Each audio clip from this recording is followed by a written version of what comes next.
첫 번째 시련. 초원에 버려진 아이.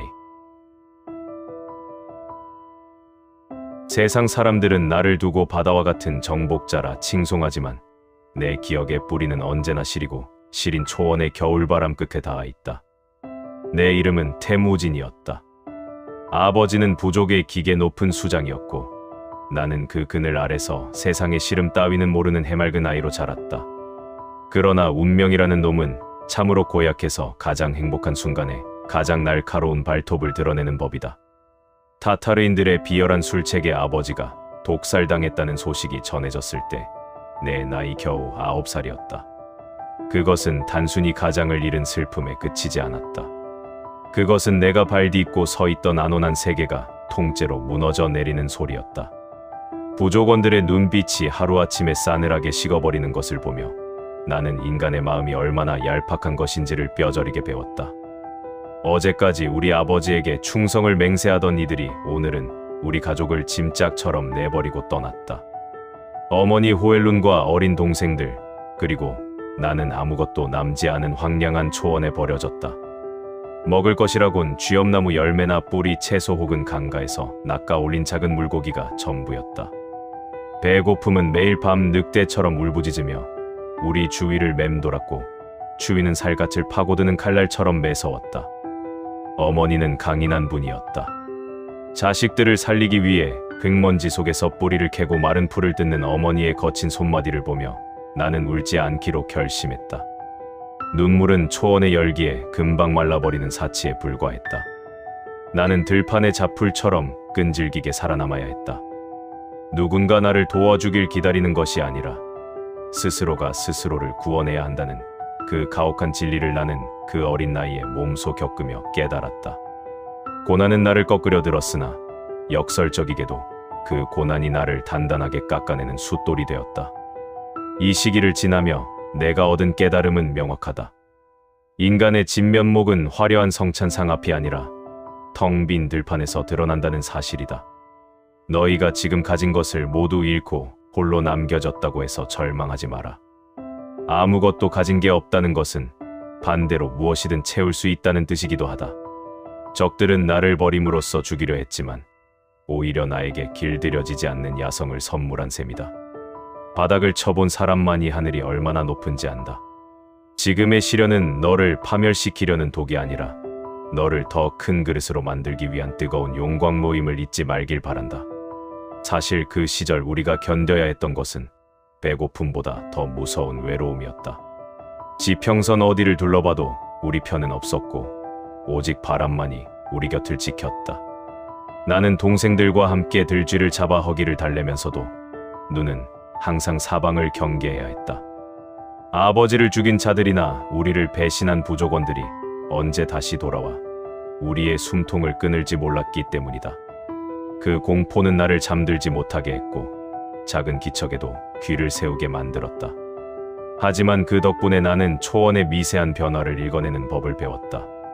풀잎이 눕는 방향과 새들의 날갯짓 소리만으로도 다가올 위험을 감지하는 예민한 감각은 그때 길러진 것이다.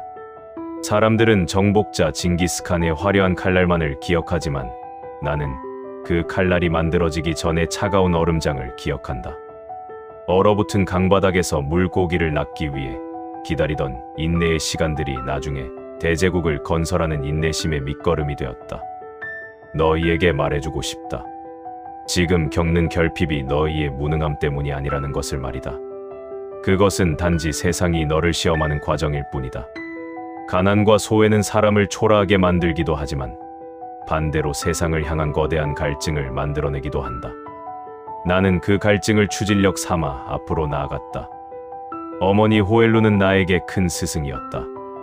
어머니는 우리가 굶주림에 허덕일 때도 항상 우리 가문의 긍지를 잊지 말라고 가르쳤다.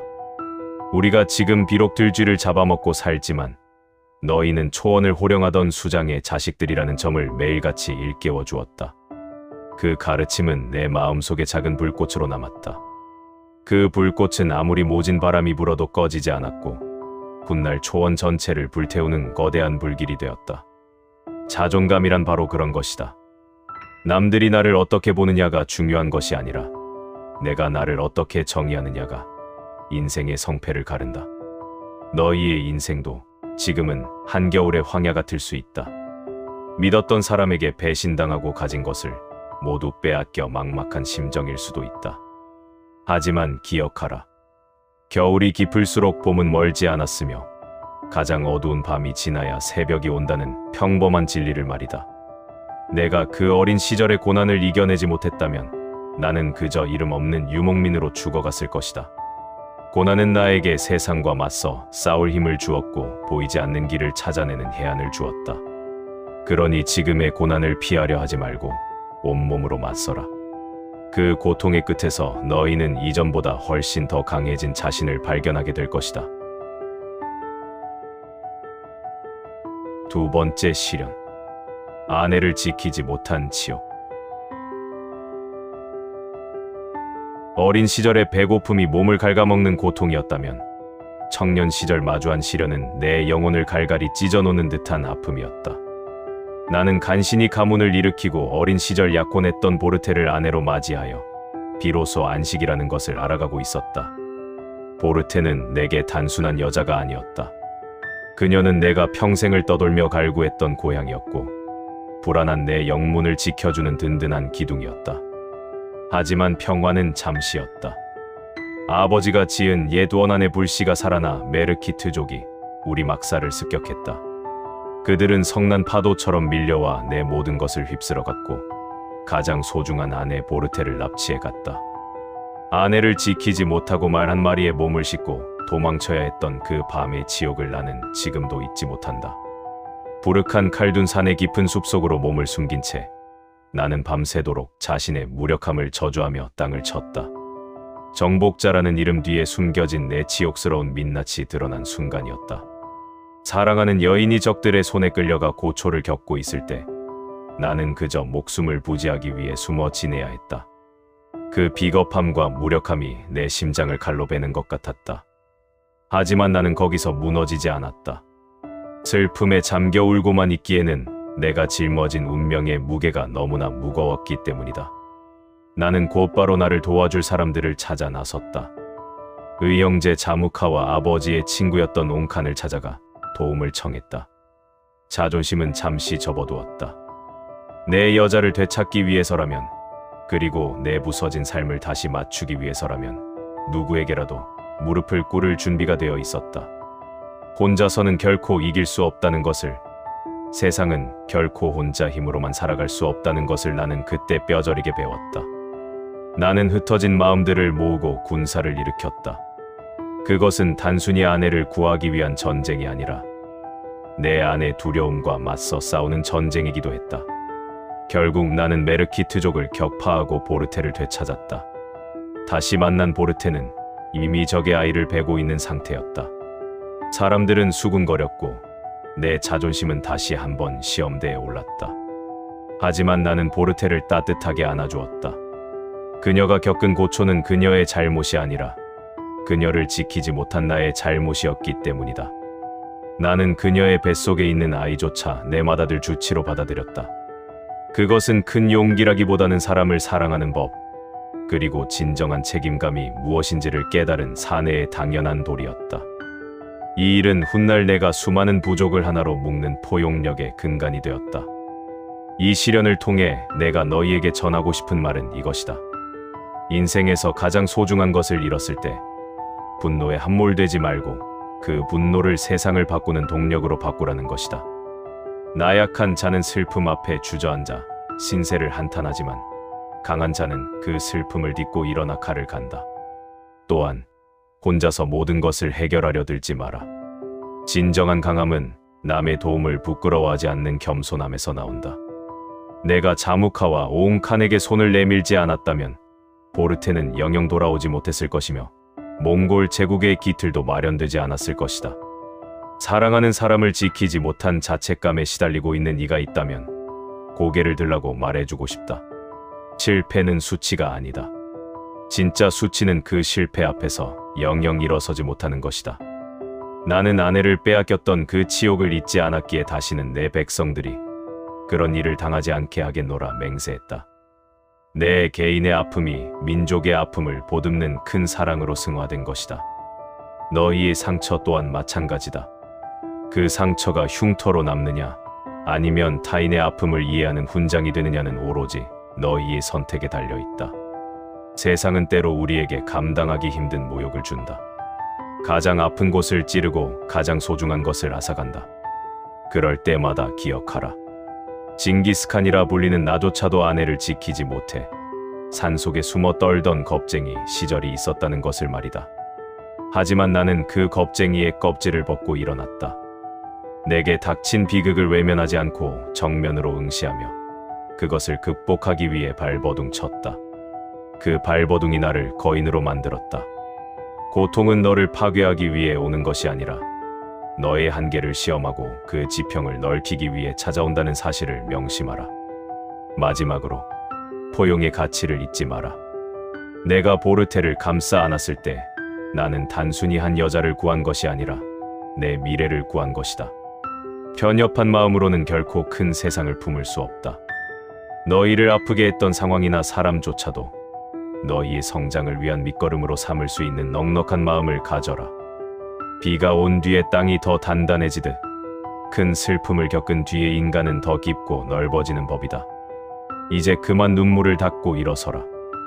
너희의 보르테를 되찾기 위한 여정은 이제부터 시작이다. 세 번째 시련. 하늘에 두 개의 태양이 있을 수 없음을. 아내를 되찾고 난 뒤 나는 인생에서 가장 달콤하면서도 가장 쓴맛을 동시에 보게 되었다. 그것은 바로 안다. 즉 의형제라 불리던 자무카와의 우정과 결별에 관한 이야기다. 우리는 어린 시절 복숭아 나무 아래에서 영원한 우정을 맹세했고 내 아내를 구할 때도 그는 자기 일처럼 앞장서 주었다. 우리는 한 이불을 덮고 자며 초원의 미래를 논했고 서로의 존재가 있어 이 거친 세상도 외롭지 않다고 믿었다. 하지만 산에 두 마리의 호랑이가 살 수 없듯이 광활한 초원도 두 명의 영웅을 한꺼번에 품어주지는 못했다. 자무카는 뼈대 있는 귀족 가문의 자손이었고 전통과 격식을 중시하는 인물이었다. 반면 나는 비천한 신분에서 시작해 오직 능력과 신임만을 믿고 따르는 사람들을 모았다. 우리가 추구하는 길의 차이는 아주 미세한 균열에서 시작해 결국 돌이킬 수 없는 거대한 낭떠러지로 변해버렸다. 어느 날 아침 함께 이동하던 중에 자무카가 나에게 제안했다. 산 쪽에 진을 치면 말 치는 자들이 좋아할 것이고 강가에 진을 치면 양 치는 자들이 좋아할 것이라는 그 묘한 말 속에 뼈가 들어 있음을 나는 직감했다. 그것은 이제 각자의 길을 가자는 정중하지만 서늘한 작별 인사였다. 피를 나눈 형제와 등 돌리는 일은 내 가슴에 구멍이 뚫리는 것보다 더한 통증이었다. 어제의 동지가 오늘의 적이 되어 칼끝을 겨누는 현실은 초원의 바람보다 더 차가웠다. 자무카는 9세대 귀족들의 지지를 얻고 나를 압박해왔고 나는 그에 맞서 새로운 세상을 꿈꾸는 소외된 자들과 함께 서야 했다. 우리는 수없이 싸웠고 때로는 내가 처참하게 패해 목숨줄이 간당간당한 적도 있었다. 특히 주치 달라마구트 전투에서의 패배는 뼈아팠다.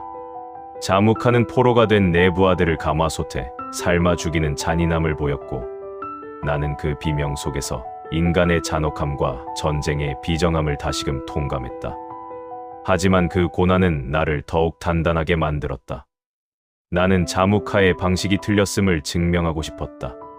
신분과 혈통이 아니라 충성심과 능력을 보는 나의 방식이 결국 승리하리라는 확신을 얻었다. 자무카가 귀족들의 기득권을 지키려 할 때 나는 나를 따르는 평범한 목동들에게 내일의 희망을 나누어 주었다. 배신과 전쟁의 소용돌이 속에서도 나는 사람의 마음을 얻는 것이 곧 천하를 얻는 것임을 잊지 않았다. 결국 오랜 싸움 끝에 나는 승리했고 포로로 잡혀온 자무카와 마지막 대면을 하게 되었다. 그때 자무카가 나에게 남긴 말은 지금도 귓가에 쟁쟁하다. 그는 하늘에 두 개의 태양이 있을 수 없음을 인정하며 자신이 죽어야 내가 진정한 초원의 주인이 될 수 있다고 말했다. 나는 그를 용서하고 싶었지만 그는 전사로서의 명예로운 죽음을 택했다. 나는 뜨거운 눈물을 삼키며 그의 소원을 들어주었다. 가장 사랑했던 친구를 내 손으로 떠나보내야 했던 그 순간, 나는 비로소 소년 태무진을 버리고 전사 징기스칸으로 다시 태어났다. 우정조차 대업을 위해 묻어야 했던 그 고독한 결단이 나를 황제의 자리에 앉힌 것이다. 너희에게 묻고 싶다. 혹시 믿었던 사람에게 배신당해 가슴을 치고 있지는 않은가? 혹은 어제의 친구가 오늘의 경쟁자가 되어 너를 괴롭히고 있는가? 슬퍼하지 마라. 인간관계의 변화는 너의 성장을 위해 반드시 거쳐야 할 관문이다. 누군가 너의 곁을 떠나는 것은 그 사람이 나빠서일 수도 있지만 때로는 서로가 가야 할 길이 다르기 때문일 수도 있다. 떠나가는 사람을 붙잡으려 애쓰기보다 지금 내 곁에 남은 사람들에게 진심을 다하라. 진정한 인연은 시련의 불길 속에서 비로소 가려지는 법이다. 또한 경쟁자를 미워만 하지 마라. 자무카가 없었다면 나는 그저 평범한 부족장에 머물렀을 것이다. 그는 나를 끊임없이 긴장하게 했고 내가 더 넓은 안목을 갖도록 자극했다. 강한 라이벌은 나를 고통스럽게 하지만 동시에 나를 가장 빠르게 성장시키는 스승이기도 하다. 적의 장점조차 내 것으로 흡수할 수 있는 대범함을 가져라. 나를 죽이지 못하는 고통은 나를 더 강하게 만들 뿐이라는 사실을 믿고 묵묵히 너의 길을 가길 바란다. 마지막으로, 조직을 이끄는 자라면 혈연이나 지연이 아닌 실력으로 사람을 대하라. 내가 자무카를 이길 수 있었던 유일한 이유는 내 곁에 선 이들이 신분이 아니라 나의 꿈을 믿었기 때문이다. 사람의 마음을 얻는 법은 거창한 구호에 있지 않다. 추울 때 같이 떨고 배고플 때 같이 굶으며 얻은 것을 공평하게 나누는 그 단순한 진심에 있다. 너희의 삶에서도 사람을 대할 때 계산기를 두드리지 마라. 진심은 통하게 되어 있고 그 진심이 모여 거대한 제국을 이루는 법이다.